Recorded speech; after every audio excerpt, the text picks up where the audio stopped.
আমি সিনথিয়ার দিকে অনেকক্ষণ হলো তাকিয়ে আছি, অপেক্ষায় আছি সে কিছু বলবে, কিন্তু কিছুই বলছে না সিনথিয়া।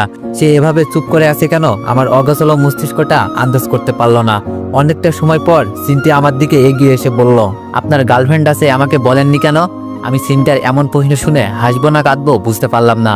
ভাবলাম কি আর হলো কি, তাহলে কি সিনথিয়া হাসান সম্পর্কে কোনো কথাই শুনেনি, নাকি শুনেও না শোনার অভিনয় করছে আমার সাথে?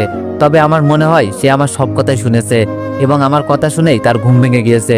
কিন্তু আমার কাছে কেন সে এইসব লুকাচ্ছে বুঝতে পারছি না, নাকি আসলেও শুনিনি এটাও শিওর হতে পারছি না। আমি সিনথিয়ার দিকে কিছুটা এগিয়ে গিয়ে মন খারাপ করে বললাম, না অমন কিছু না, গার্লফ্রেন্ড না, এমনিতেই ফ্রেন্ড। তখন সিনথিয়া আমার আরো অনেক কাছে এসে বলল, মিথ্যা বলেন কেন? গার্লফ্রেন্ড ছাড়া কারোর সাথে এত অভিমান নিয়ে কথা বলা যায় না। আমি তো আপনার কাছে কোনো কিছুই লুকাইনি, অথচ আপনি আমার কাছে কত কিছুই লুকিয়েছেন। আপনার মুখ থেকে হাসান কথাটা শুনে বিছানা থেকে উঠে এসেছি। কি যেন বলছিলেন হাসান নামের কাউকে নিয়ে? আমি স্পষ্ট শুনতে পাইনি, তবে খারাপ কিছু হয়তো বলেছিলেন। আপনার বন্ধুর নামও তো হাসান, আমার বয়ফ্রেন্ড। আমি ভাবলাম ও সম্পর্কেই বলছেন, পরে মনে হলো ওর সাথে তো আপনার যোগাযোগই নেই। আপনি কিভাবে ওর সম্পর্কে জানতে পারেন? যাই হোক, আপনার গার্লফ্রেন্ড আছে জেনে অনেক খুশি হলাম। আপনার পাশে অন্য কাউকে আমার ভালো লাগছে না, কিন্তু আপনার জীবনে কেউ আছে জেনে খুব খুশি হয়েছি আমি। সিনথিয়ার কথাগুলো শুনে মন খারাপের মাত্রাটা আরো বেড়ে গেল। ইচ্ছে করছিল হাসান সম্পর্কে সবকিছু বলে দিই, বললেই কি সে বিশ্বাস করবে? আমার কাছে তো কোনো প্রমাণ নেই। মিলিও তো আমার জন্য সিনথিয়ার কাছে সব সত্য বলবে না, আর সিনথিয়া না হয় সবকিছু শুনে বিশ্বাসই করলো। তারপর সে হাসান সম্পর্কে সব জানতে পেরে তাকে ছেড়ে দিল, আমার কাছে চলে আসলো। কিন্তু এটাকে কি ভালোবাসা বলে?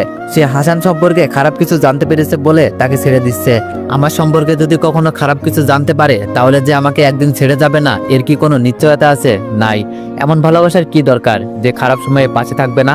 ভালোবাসার মানুষ তো সেই যে পৃথিবীর সবচেয়ে খারাপ মানুষ জেনেও থেকে যাবে, শুধুমাত্র ভালোবাসার টানে, কোনো স্বার্থের টানে নয়। আমি সিনথিয়াকে বললাম, গার্লফ্রেন্ড থাকলে এতদিন একটা বিবাহিত মেয়ের সাথে একসাথে নিচে থাকতাম না, আপনাকে বিয়ে করতাম না।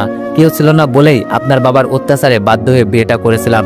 কিন্তু কে জানে, যাকে বিয়ে করব তার একজন ভালোবাসার মানুষ আছে, যার জন্য সে নিজের বিয়ে করা হাজবেন্ডকেও ছেড়ে দিতে পিছু পা হবে না। আচ্ছা, আপনি যদি কখনো জানতে পারেন আপনার বয়ফ্রেন্ডের আগে অন্য কোথাও রিলেশন ছিল, কিংবা আপনার সাথে সম্পর্ক থাকা অবস্থায় অনেক মেয়ের সাথেই সে প্রেম করত, তাদের সাথে খারাপ কিছু করত, তখন কি করবেন?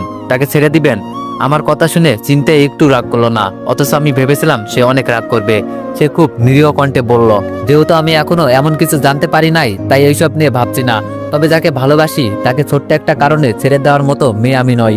আমার ভালোবাসাটা এত সস্তা না যে কারো কাছ থেকে জানতে পারলাম আমার ভালোবাসার মানুষটা খুব খারাপ, সে একাধিক মেয়ের সাথে কথা বলে, আর আমিও এইসব বিশ্বাস করে তাকে ছেড়ে দিব। চিন্তার উপর আমার খুব অভিমান হলো। সে হাসানকে কেন এত বিশ্বাস করবে, ভালোবাসবে? আমি অভিমান ভরা কণ্ঠে সিনথিয়াকে বললাম, আর যাকে বিয়ে করলেন তাকে কিভাবে ছেড়ে দিবেন? স্বামীর থেকে বয়ফ্রেন্ড কোনোদিনও আপন হতে পারে না, কোনো অবস্থাতেই না। বয়ফ্রেন্ড আপনাকে বিপদের মুখে ছেড়ে যেতে পারে, কিন্তু একজন স্বামী কখনো তার স্ত্রীকে বিপদের মুখে ছেড়ে যাবে না। এই যে এতদিন ধরে আমার সাথে থাকছেন, খাচ্ছেন, কথা বলছেন, নিজের সবকিছু শেয়ার করছেন, এতদিন কি আমার প্রতি একটুও ভালো লাগা কাজ করেনি আপনার ভিতরে? একবারের জন্য কি মনে হয়নি থেকে যাই? তখন সিনথিয়া বলল, ভালো লাগা কাজ করেনি যে তা না, একজন মানুষের সাথে এভাবে থাকলে তো তার প্রতি একটু একটু ভালো লাগা কাজ করবেই।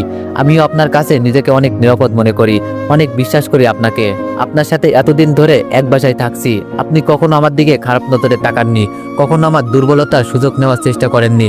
অনেক সময় আমি বাথরুমের দরজা খোলা রেখে গোসলে গিয়েছি, আপনি কখনো এইসবে মনোযোগ দেননি। এইসব কি যথেষ্ট না একজন মানুষের প্রতি ভালো লাগা কাজ করতে? কিন্তু শুধুমাত্র ভালো লাগা থেকেই তো আর একজন মানুষের কাছে সব সময়ের জন্য থাকা যায় না, তার জন্য ভালোবাসার দরকার হয়। কিন্তু আমি তো আপনাকে ভালোবাসি না, আমি ভালোবাসি অন্য কাউকে, যার সাথে আমি আমার জীবন সংসারের নাম লেখাতে চাই। আমি জানি আপনিও আমাকে ভালোবাসেন না, কাজেই এমনটা কখনো হবার নয়। আমরা খুব ভালো বন্ধু আছি, এটাই হয়তো আমাদের জন্য ভালো। তবে একজনকে ভালোবাসা অবস্থায় যদি অন্য কাউকে ভালোবাসা যেত, তাহলে অবশ্যই আমি আপনাকে ভালোবাসতাম। কিন্তু আমি আগে একজনকে আমার ভিতরটা দিয়ে দিয়েছি, এখন চাইলেই আর দ্বিতীয় কাউকে আমার ভিতরটা দিতে পারবো না। আপনি নিজের মনের খবর জানতে পারেন, বাট অন্য কারোর মনের খবর জানার চেষ্টা করবেন না, কারণ এই পৃথিবীতে কেউ কারোর মনের অবস্থানটা জানতে পারে না। যদি পারতো তাহলে মানুষ মানুষকে এভাবে কখনো দুঃখ দিত না। আমি কাকে ভালোবাসি, কাকে নিজের করে চাই, এটা জানার ক্ষমতা সৃষ্টিকর্তা আপনাকে দেন নাই। কাজেই এটা কখনো জানার চেষ্টা করবেন না। আগে নিজেরটা জানুন, আপনি কাকে ভালোবাসেন সেটা জানুন। নিজেকে প্রশ্ন করুন, যাকে ভালোবাসেন তার সাথে আপনার সময় কাটানো ভালো লাগে নাকি অন্য কারোর সাথে। কথাগুলো বলেই আমি বারান্দা থেকে নিজের রুমে চলে যাই। আমি চলে গেলেও সিনথিয়া বারান্দায় দাঁড়িয়ে মেঘে ঢাকা আকাশটা দেখতে থাকে। আজ আকাশটাতে অনেক মেঘ জমেছে, সেটার দিকেই সিনথিয়া মুগ্ধ চোখে তাকিয়ে আছে। আমার মনের আকাশেও যে মেঘ জমতে পারে সেটা সে কখনোই জানবে না, কোনোদিন জানতে পারবে না। আমার আকাশটাও মেঘে ঢাকা। 2 দিন পর সিনথিয়া আমাকে বলল, আপনাকে আমার সাথে এক জায়গায় যেতে হবে। আগেই বলে রাখি, আপনি না করতে পারবেন না। আমি কোনো ভাবান্তর না করেই বললাম, কোথায় যেতে হবে? আপনার বয়ফ্রেন্ডের সাথে দেখা করতে গেলে অন্তত আমাকে সাথে নিয়ে যেতে বলবেন না, আর বললেও আমি যাব না, আমার ভালো লাগে না। তখন সিনথিয়া বলল, আরে না, বয়ফ্রেন্ডের সাথে না, আমার দুঃসম্পর্কের এক ফুপির বাড়িতে যাব। খবর পেয়েছি উনি খুব অসুস্থ, হয়তো বাঁচবে না। বাবা মা চাচা চাচি সবাই ওনাকে দেখতে গিয়েছিলেন, শুধু আমি যাইনি। আমি জানি ওখানে যাওয়াটা অনেক রিস্কি হয়ে যাবে, তবুও আমি ফুপির সাথে দেখা করতে চাই। মৃত্যুর আগে মানুষের ইচ্ছেগুলো পূরণ করতে হয়, আমিও চাই আমার ফুপির সাথে দেখা করতে। আপনিও যাবেন আমার সাথে। সিনথিয়ার এত কথার ভিড়ে আমার ভালো না লাগার বিষয়টা চাপা পড়ে গিয়েছে, কিংবা কে জানে সিনথিয়া হয়তো ইচ্ছা করে ব্যাপারটা এড়িয়ে গিয়েছে। আমার ভালো কিংবা খারাপ লাগাতে সে মনোযোগ দিতে চায়নি। সিনথিয়ার কথা শুনে আমার অবনীর মায়ের কথা মনে পড়লো। আমার কি তাহলে একবার অবনীর মায়ের সাথে দেখা করা উচিত? এমনও তো হতে পারে শুধুমাত্র আমার সাথে দেখা করার জন্যই আল্লাহ তাকে এখনো বাঁচিয়ে রেখেছেন। পরের দিন সিনথিয়ার সাথে আমাকেও যেতে হলো। না করার পর যখন সিনথিয়া বলল আমাকে ছাড়া নাকি সে যাবে না, তখন বাধ্য হয়ে আমি তার সাথে চলে গেলাম। সিনথিয়া যখন গাড়ি থেকে তার ফুপির বাড়ির সামনে নামলো, তখন কেন জানি মনে হলো এই বাড়িটা আমার অনেক দিনের চেনা। হয়তো ভুলে গিয়েছি, তবে এই বাড়িতে এর আগেও আমি এসেছি। বাড়িতে ঢোকার পর যখন অবনীকে দেখতে পেলাম, তখন আর বুঝতে বাকি রইল না, সিনথিয়ার খুবই হলো অবনীর মা। সিনথিয়ার অবনী মামাতো ফুফাতো 2 বোন। অবনী আমাদের 2 জনকে দেখে অনেক অবাক হলেও নিজের অনুভূতিটা প্রকাশ করলো না। বুঝতে পারলাম মায়ের শোকে এরকম হয়ে গেছে অবনী। সিনথিয়া যখন অবনীর মায়ের কাছে গেল, তখন অবনীর মা সিনথিয়ার দিকে না তাকিয়ে আমার দিকে তাকালো। আমি সিনথিয়ার পেছনে ছিলাম, তারপরেও অবনীর মা আমার দিকে কেন এরকম করে তাকালো সিনথিয়া বুঝতে পারলো না। আমি অবনীর মায়ের কাছে যেতে পারলাম না, কারণ তার শরীরে প্রায় সব জায়গাতেই কিসের যেন দাগ। এই দাগগুলোর কারণেই মানুষ তার কাছে যেতে চায়নি, অথচ এইগুলো ছোঁয়াছে না। এমন না যে অবনীর মাকে স্পর্শ করলে এমনটা আমারও হবে, তবুও কেন জানি ভয় হতে লাগলো, ঘৃণাও হতে লাগলো। তাই আমি আর সিনথিয়া অবনীর মায়ের থেকে অনেকটা দূরে দাঁড়িয়ে রইলাম। অবনীর মা দূর থেকে ভাঙা ভাঙা গলায় আমাকে বললেন, আমি তোমার সাথে অনেক বড় অন্যায় করেছি, সেই পাপের শাস্তি আমি পেয়েছি। আমার জন্য তুমি অনেক কিছু হারিয়েছো, আমি তোমার কাছে ক্ষমা চাওয়ার যোগ্যতাও রাখিনি। তবে জানো কি, আমি এখনো বেঁচে আছি তোমার সাথে কথা বলার জন্য, না হলে অনেক আগেই মরে যেতাম। যতটা দিন বেঁচে ছিলাম ততটা দিন বুঝেছি যন্ত্রণা কি কষ্ট। এত যন্ত্রণা নিয়ে বেঁচে থাকা যায় না, কিন্তু আমি জানি এর থেকেও অনেক বেশি মানসিক যন্ত্রণা নিয়ে তোমাকে প্রতিটা দিন বাঁচতে হয়েছে। আর এর কারণ আমি। আমার জন্য আমার মেয়েটাকেও যে এভাবে কাঁদতে হবে কখনো ভাবিনি। বিশ্বাস করো, অবনীর কান্না আমি সহ্য করতে পারি না। আমি মরার পর হয়তো অবনীর কেউ থাকবে না।